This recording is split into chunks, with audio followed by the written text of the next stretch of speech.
Iya, selamat siang, selamat berbakti. Shalom.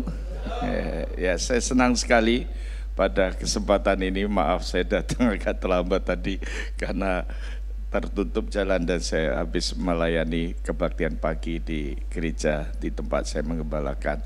Nama saya Johnny Stephen, saya kenal lama dengan pendeta Agus Kusya Ibu yang ada di tempat ini, dan saya ingat 20 tahun lebih ya kita bersama-sama di Sydney.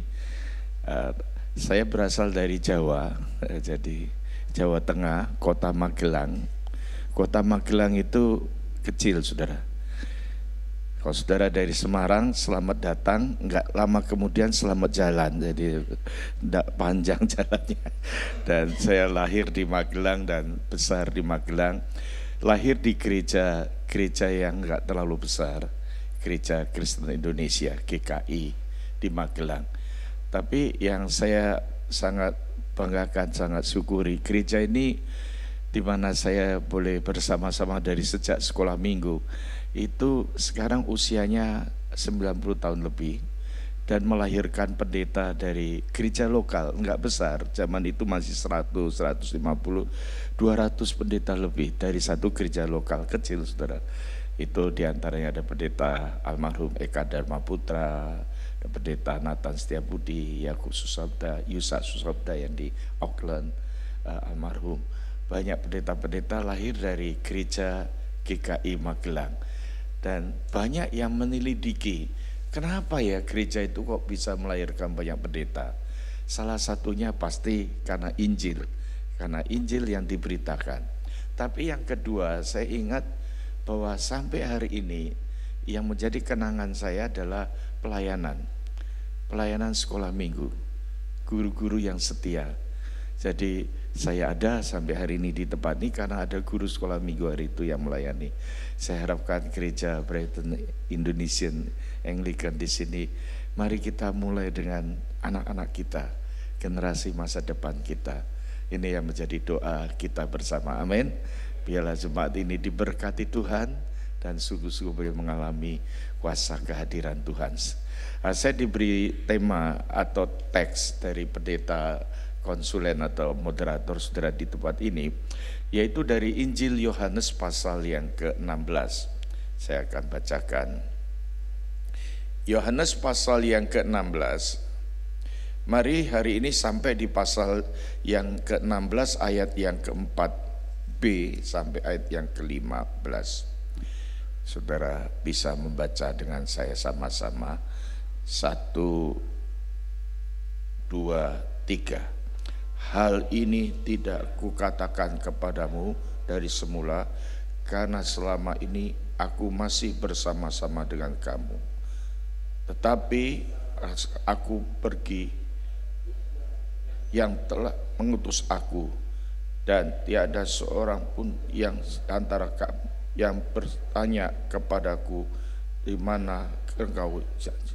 Ayat yang ke-6, tetapi karena aku mengatakan hal itu padamu, sebab itu bersuka cita. Namun benar yang kukatakan kepadamu adalah lebih baik bagi kamu jika aku pergi, sebab kamu tahu aku tidak pergi, penghibur itu tidak akan datang kepadamu. Tetapi jikalau aku pergi, aku akan mendapat kepadamu. Dan ini ia akan menginsyafkan dunia akan dosa, kebenaran dan penghakiman. Akan dosa karena mereka tidak percaya kepadaku. Akan kebenaran karena aku pergi kepada Bapa dan kamu untuk melihat aku lagi. Akan menghakiman karena penguasa dunia itu tidak dilakukan. Masih banyak hal yang harus kukatakan kepadamu, tetapi sekarang kamu mengagumi. Sebentar, saya ayat yang agak silon. Ayat yang ke-13, 1, 2, 3. Tetapi apabila ia datang, yaitu roh kebenaran, ia akan menguatkan kamu dalam seluruh kebenaran, sebab ia tidak akan Si Yesus melihat, tapi ya itulah yang akan dikatakan, dan ia akan memberitakan kepadamu hal-hal yang akan datang. Ia akan memuliakan aku, sebab ia akan memberikan kepadamu apa yang diterimanya daripadaku. Segala sesuatu yang Bapa punya adalah aku punya, sebab itu aku berkata, itu akan memberitakan kepadamu apa yang kuterima daripadanya. Sampai sedemikian jauh pembacaan firman Tuhan. Berbahagialah kita yang menerima dan merenungkannya. Haleluya, amin. Saudara, perikop kita hari ini bicara tentang, yaitu Yesus memberikan Roh Kudus kepada murid-muridnya. Kalau kita memperhatikan bagian ini, perikop ini, saudara-saudara, kita melihat bahwa Yesus sebelum meninggalkan murid-muridnya, sebelum ia pergi, dan sebelum dia melakukan satu karya yang agung, yang besar, yang menjadi puncak daripada keselamatan kita adalah ketika dia mati di atas kayu salib. Saudara perhatikan di sana, Tuhan Yesus dalam situasi ini, pada waktu-waktu itu, murid-murid Yesus menghadapi banyak tantangan. Saudara, tantangan apa saja saudara-saudara? Tentu karena dunia tidak menerima dia, tidak menerima Yesus. Bahkan dunia membenci Yesus. Dan murid-murid yang mengikut Yesus akan mengalami dampak-dampaknya, saudara. Saudara sekalian, dalam situasi seperti ini Tuhan Yesus mempersiapkan hati para murid. Dan Yesus memberikan satu anugerah yang penting, yang besar, yaitu bagi kita, bagi saudara, yaitu bagi para murid-muridnya, yaitu kehadiran Roh Kudus. Karena memang Yesus itu bukan tempatnya di dunia yang fana ini, dia harus kembali dalam kerajaan yang kekal. Amin. Saudara perhatikan hal ini, saudara, karena dunia yang kita tinggal saat ini adalah dunia yang fana, saudara, dunia yang berdosa. Dan saat ini kita sedang menantikan dan kita menuju kepada dunia yang akan datang, dunia yang sempurna itu, dunia yang tidak berdosa, dunia yang suci, dunia yang penuh dengan kemuliaan, yaitu disebut dengan Alkitab yaitu surga. Dan dunia yang disebutkan di dalam Alkitab, perikop ayat-ayat ini adalah berkenaan dengan dunia kita. Saudara, saya 3 hari lalu baru pulang dari Los Angeles, dan saya melayani sebuah keluarga di mana anak pendeta almarhum senior kami Billy Lim menikahkan. Jadi ini cucunya, dia panggil, Pak Joni bisa nggak datang ke LA? Datang pas pemberkatan LA itu terbakar. Saya kaget sekali, karena nggak pernah saya bayangkan negara yang maju, winter, dingin, kebakaran tuh meluas itu di daerah itu. Memang di West Hollywood itu ada satu perumahan yang besar, perumahan mewah, saudara, dan itu sebagian besar habis, saudara. Saya lewat freeway, saya lihat api itu, waduh, dalam sekejap saja, karena angin dari itu besar sekali, api itu bisa begitu. Dan banyak orang-orang, bahkan kita gereja dengan kejadian itu bertanya, why Tuhan? Tentunya malam itu ada kejadian bagaimana penghujatan pada Allah dan sebagainya, sehingga banyak tulisan artikel yang muncul, WA tulis, wah Tuhan menghukum mereka, Tuhan murka. Ya memang di Alkitab ada Sodom dan Gomora itu kan mendatangkan murka Allah. Dan ayat-ayat di Alkitab banyak yang menunjukkan peristiwa seperti itu. Api ini adalah wujud daripada murka Allah. Tetapi di sisi lain, saudara-saudara, saya melayani di satu gereja hari itu ada jemaat Indonesia, rumahnya itu terbakar juga, orang Kristen yang sangat baik. Gereja itu, gereja GII itu namanya Gereja Injil Indonesia di Los Angeles, itu menampung untuk pengungsi, orang-orang yang membutuhkan tempat. Ada orang Kristen, kok murka Tuhan datang ke mereka? Mereka nggak tahu apa-apa, mereka orang soleh, orang yang taat. Ada yang bertanya, Pak, dia orang Kristen yang sungguh. Bisa terjadi, bisa Alkitab pun memberitahukan. Penderitaan, bencana bisa dialami anak-anak Tuhan, termasuk saudara bertemu dengan Ayub misalnya. Apakah Tuhan murka kepada Ayub? Tidak. Saudara, pertanyaan-pertanyaan why itu, kenapa itu terjadi? Mungkin orang liberal mengatakan, orang-orang tertentu, kaum saintis mengatakan, ya karena global iklimnya begitu. Tetapi ada orang-orang yang lain, nggak mungkin winter, dingin, nggak ada api, kok bisa menyulut seperti itu. Mungkin ada tangan yang jahil, iseng-iseng dan sebagainya. Di tengah-tengah pertanyaan-pertanyaan ini, saudara, saya harapkan kita berdoa sungguh. Tentunya banyak kemungkinan bisa hal-hal itu. Tetapi saudara, perlu kita pahami, kita sadari, kejadian-kejadian seperti ini, saudara-saudara. Kita mempunyai doktrin bahwa Tuhan itu in control, Tuhan itu penguasa hidup kita. Betul, saudara. Tetapi kita harus menyadari dunia kita ini adalah dunia yang berdosa. Manusia sudah jatuh dalam dosa. Manusia yang berdosa ini, saudara, dunia yang berdosa ini sudah berhadapan dengan realita-realita seperti itu. Paling tidak kita bisa menemukan satu kebenaran bahwa Allah itu adalah penguasa termasuk alam semesta ini. Amin. Apapun yang terjadi pasti ada rencana dan maksud Tuhan. Amin.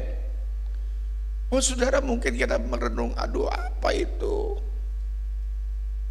Kita berenungkan apa? Ini suatu rahasia, banyak kejadian di dunia ini yang sifatnya rahasia. Kita nggak tahu, tetapi yang tahu adalah kita bisa belajar satu hal, dunia ini adalah dunia yang fana, dunia yang akan segera hilang habis, saudara. Dan termasuk kita orang percaya ada di dunia ini bukan tempat kita yang utama, bukan tempat kita selamanya, tapi ini adalah tempat yang sementara. Dan Yesus tahu kepada para murid-muridnya, kamu tahu bahwa dunia yang saat ini kamu tinggal ya dunia yang, saudara-saudara, dunia yang rapuh. Tadi saya ngambil ilustrasi contoh bagaimana kejadian di Los Angeles itu menunjukkan dunia kita dunia yang rapuh. Sebentar saja kekayaan itu bisa habis. Kekuatan ketenaran itu tempat bintang film semua tuh. Termasuk bintang film Australia itu rumahnya habis. Saudara bisa melihat bahwa apa yang ada di dunia ini sebentar akan lenyap, saudara. Kalau kita menyadari hal ini, kita akan belajar untuk terus mencari sesuatu yang kekal, sesuatu yang bernilai, sesuatu yang tidak akan pernah punah lagi. Betul gak, saudara? Betul gak? Dan ini kita melihat, saudara, Tuhan Yesus tahu kebutuhan itu, dan Tuhan Yesus tidak mau para murid-muridnya itu gelisah. Dan dia memberikan apa? Ketika pada waktu mempersiapkan murid-muridnya untuk menjalani kehidupannya, dia memberikan kehadiran Roh Kudus. Gereja-gereja hari ini harus tidak boleh mengabaikan Roh Kudus. Roh Kudus yang bagaimana, saudara? Ayat yang ke-8 itu dikatakan Roh Kudus yang datang itu akan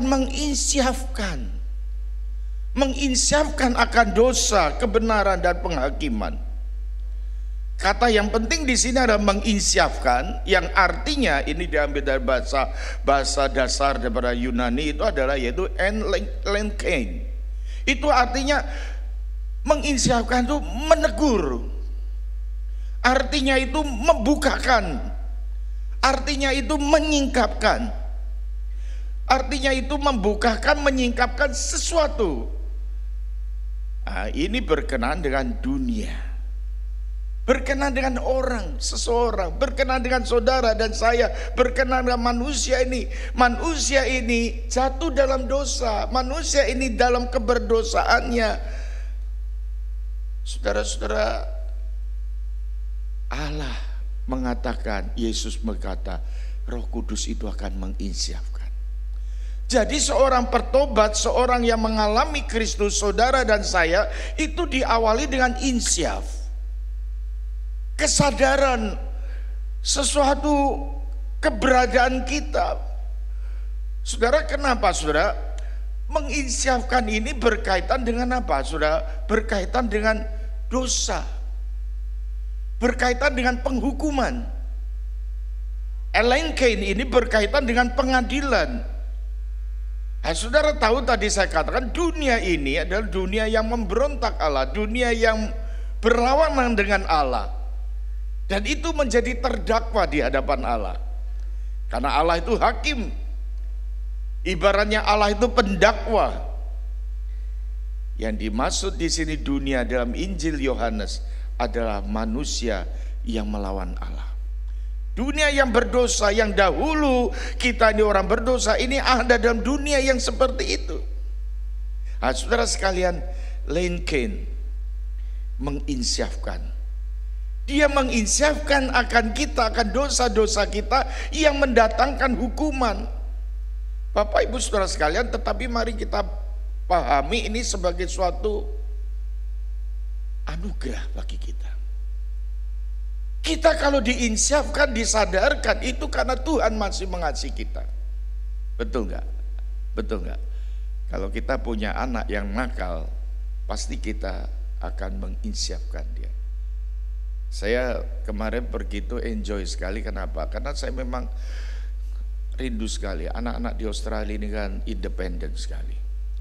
Dan anak kami yang kedua itu udah usia 28 tahun.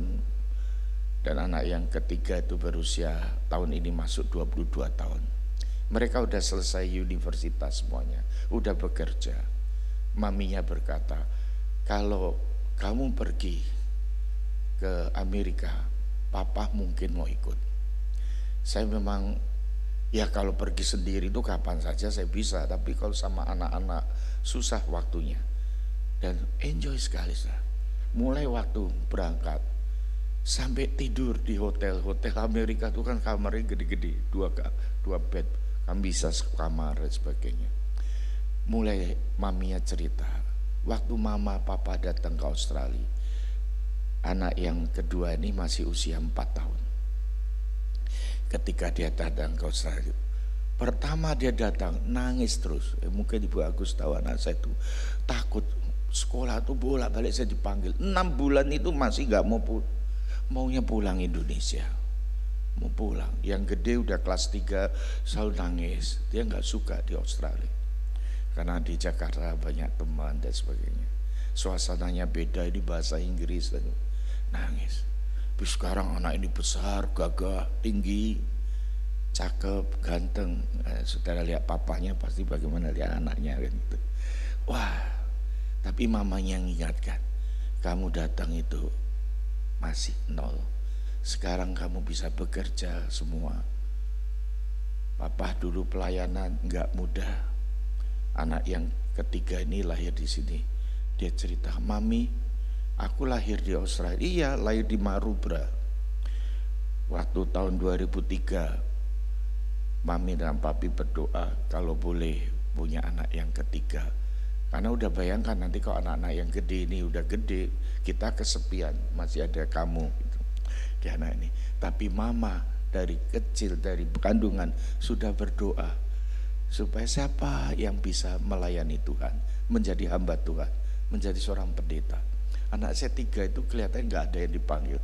Tapi 2 tahun terakhir ini, anak yang ketiga, waktu SMA, guru-guru agamanya, chaplainnya udah ngomong, your son, dia bilang. Karena kami di sinode di presbiteri selalu ketemu pendeta-pendeta termasuk chaplain sekolah itu. Dia bilang, anak kamu ada panggilan. Saya bilang, biar dia sekolah dulu. Dia ambil, wah di musim COVID dia lulus dengan nilai tertinggi, etar tertinggi, masuk dengan beasiswa di Sydney University. Saya bangga sekali.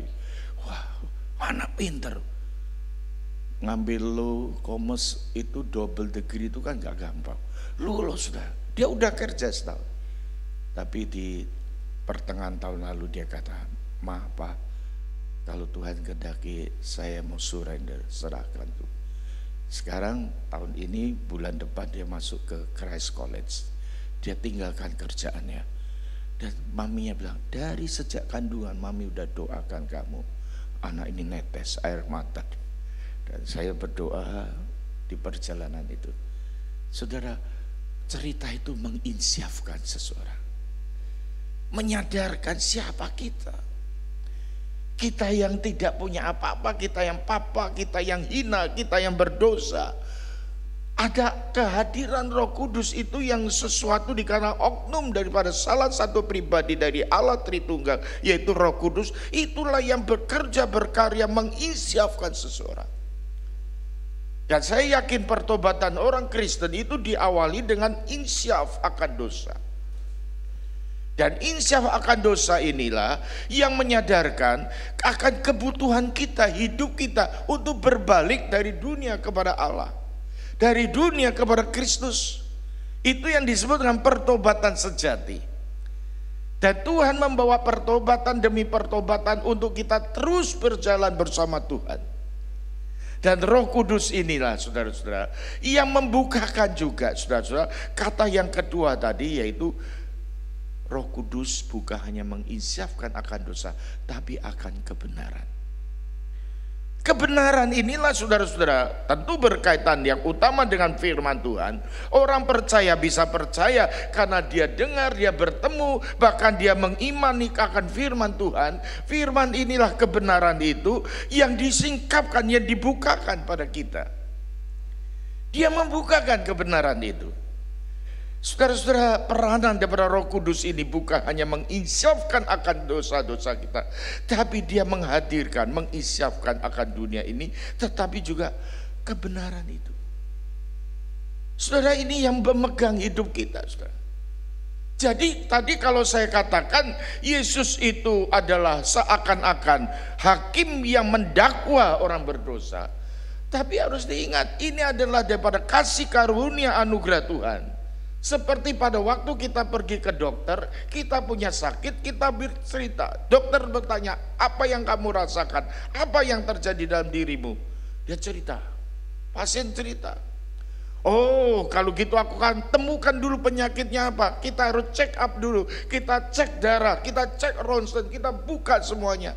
Dokter baru menemukan, wah, kamu punya masalah penyakit. Kamu akan berakibat ini kalau sakitmu ini tidak tersembuhkan. Nah, dokter yang baik bukan hanya menemukan penyakit kita, bukan hanya menceritakan akibat penyakit kita seperti pendakwa tadi, tapi dokter yang baik langsung memberikan obatnya. Dia berikan obatnya itu supaya penyakit kita akan disembuhkan. Tubuh kita kembali sehat. Itu ibaratnya roh yang menginsyafkan akan dunia dan kebenaran, dia bukakan semua. Nah, ini dunia nggak bisa memberikan, saudara. Saudara, siapa yang kita pegang hari ini? Siapa, saudara? Dunia. Saudara dan saya itu seperti naik perahu sekarang. Kita sedang ada di atas perahu. Kadang-kadang kalau kita melintasi lautan itu ada badai, ada tofan, ada angin, ada gelombang. Kita memang supaya kita tetap ada di perahu itu, kita tetap kuat. Biasanya manusia normali, manusiawi pegang perahu itu. Kalau waktu goyang kita pegang supaya kita enggak terombang-ambing, kita pegang, saudara. Tetapi problematiknya, masalahnya kalau perahu itu bocor, ada lubang, dan perahu itu akan nyaris tenggelam. Siapa yang bisa kita pegang? Apakah kita pegang perahu? Perahu itu akan tenggelam dan tenggelam dan tenggelam, hampir bahkan terus akhirnya tenggelam. Saudara nggak bisa pegang dunia ini. Kebenaran tentang dunia ini saudara-saudara tidak akan bisa kita pegang.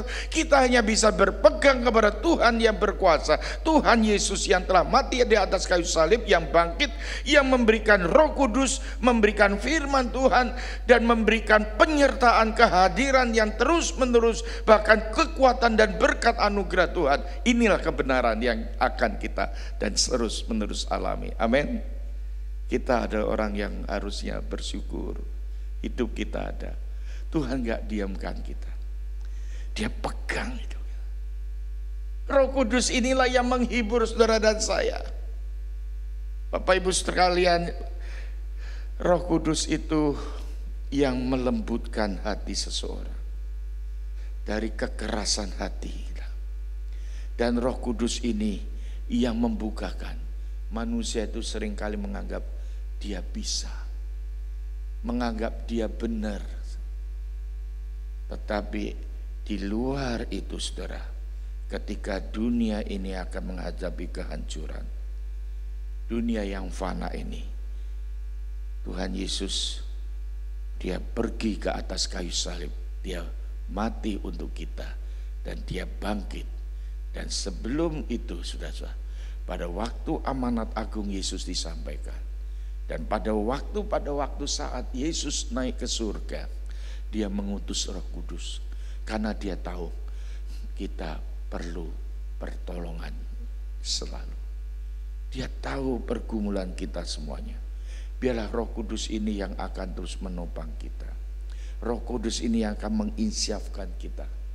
Bahkan Roh Kudus itu yang akan menginsyafkan kita dari penghakiman itu. Jadi menginsyafkan akan dunia, menginsyafkan akan kebenaran, terhadap juga penghakiman ini yang akan datang. Jadi di dalam perikop kita ini bicara tentang kehadiran Roh Kudus. Dan Roh Kudus yang menopang kita, Yesus tahu sekali kita akan berhadapan dengan penghakiman di dalam dunia ini, yaitu berhadapan dengan penguasa dunia ini, berhadapan dengan iblis itu sendiri. Sehingga Injil Yohanes di pasal yang ke-12 itu pun sudah dihancurkan keberadaan pada iblis, penguasa dunia ini. Iblis sudah dilemparkan keluar, dan yang menarik semuanya ini dikatakan Yesus menarik kita semuanya. Dan orang yang ada di dalam Kristus tidak akan pernah dilepaskan. Kita selalu ada dalam jaminannya selalu. Jadi Roh Kudus yang ada dalam hidup kita ini menjamin kita, menjamin keselamatan kita. Dia tahu kelemahan-kelemahan kita. Bahkan dia tahu masalah-masalah pergumulan saudara dan saya. Roh Kudus itu peduli kepada kita. Dia memegang hidup saudara dan saya, menjamin keselamatan kita. Dan kita percaya sebagai anak-anak Tuhan yang sudah dianugerahkan keselamatan di dalam Dia, mari kita memandang kepada Kristus. Jadi Roh Kudus itu punya peranan supaya kita melihat Kristus, berpandang kepada Kristus. Saya tadi kebaktian berkesan yang main musik ini luar biasa. Yang pimpin pujian Pak siapa tadi? Markus, ya. Saudara, ketika saudara menyanyi, atau saya ambil contoh yang lain, pemimpin paduan suara atau pemimpin orkestra. Saudara, seluruh anggota paduan suara, seluruh pelayan, seluruh orkestra itu kalau kita perhatikan, itu lagu dari A sampai Z. Satu lagu itu dikuasai oleh konduktornya, pemimpinnya. Dia menguasai semua. Dan kalau orkestra itu ada piano, ada musik, ada drum, ada gitar, dan ada violin, ada biola. Konduktor belum mesti bisa main semuanya, tapi dia bisa memimpin. Kalau mana ada nada yang turun, mana nada yang naik, atau mana ada kesalahan, konduktornya bisa tahu.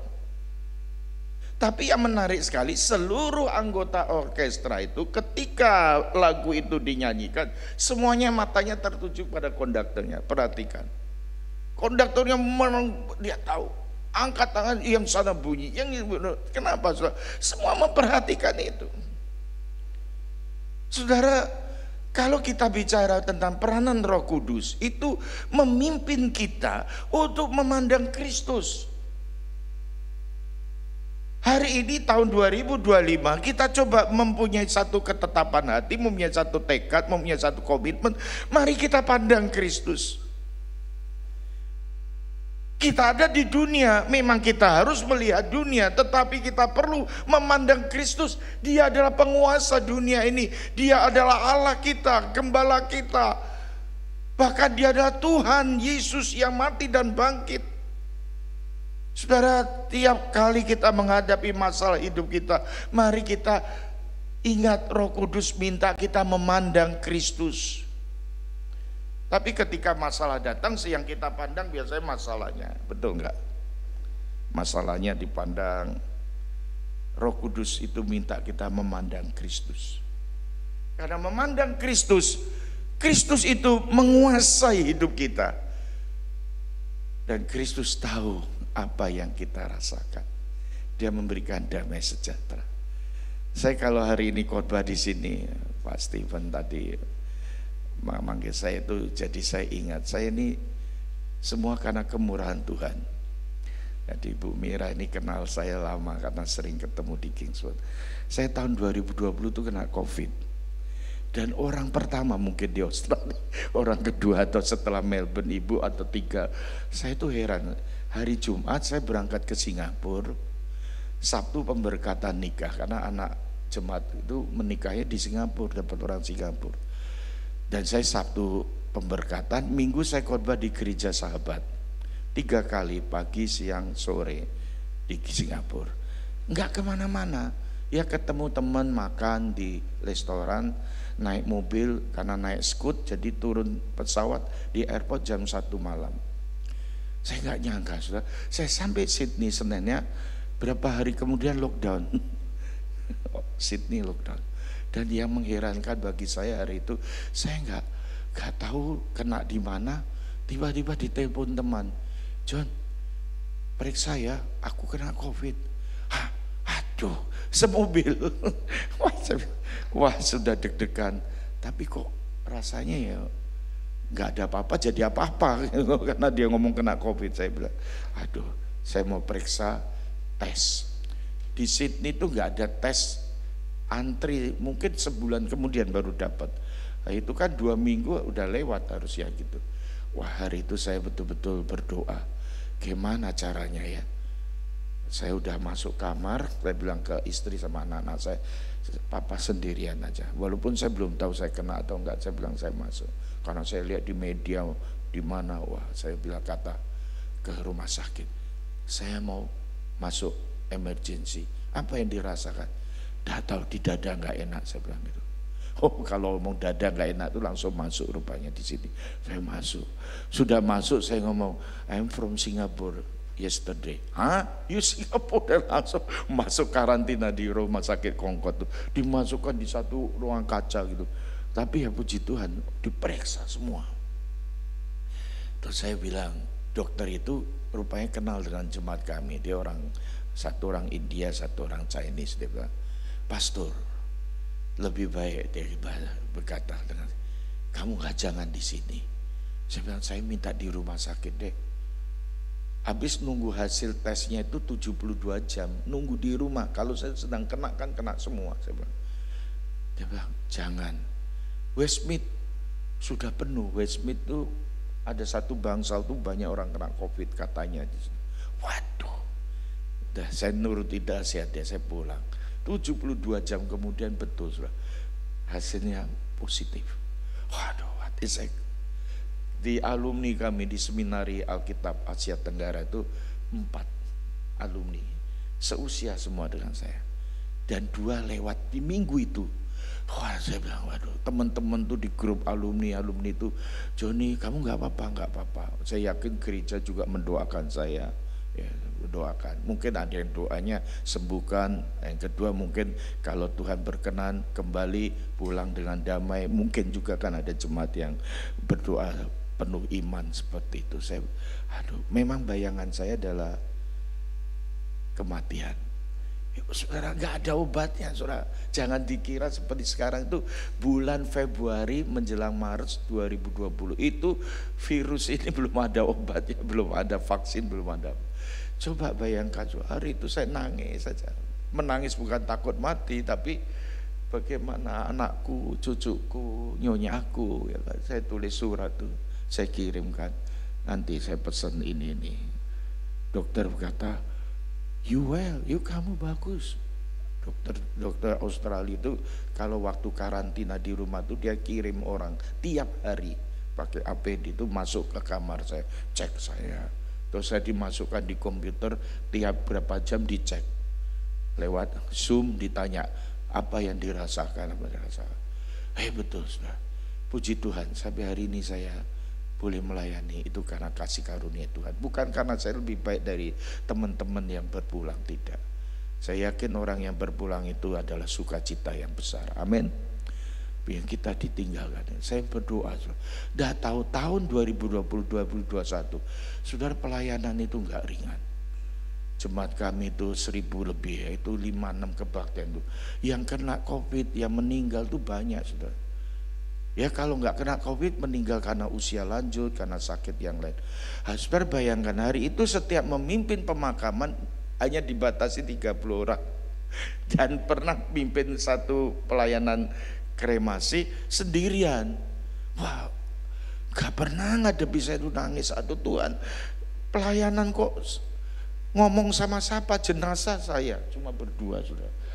Ya kan lucu, khotbah dia nggak dengar juga, ya kan.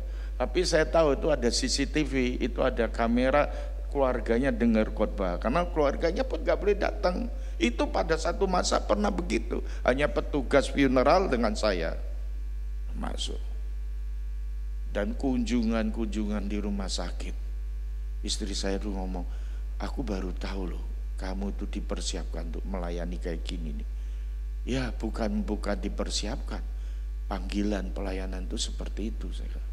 Dan kita menyadari, dan saya percaya sekali, saudara, dalam setiap kesempatan hari ini itu adalah anugerah Tuhan. Kalau kita boleh masuk tahun 2025 itu anugerah Tuhan. Amin.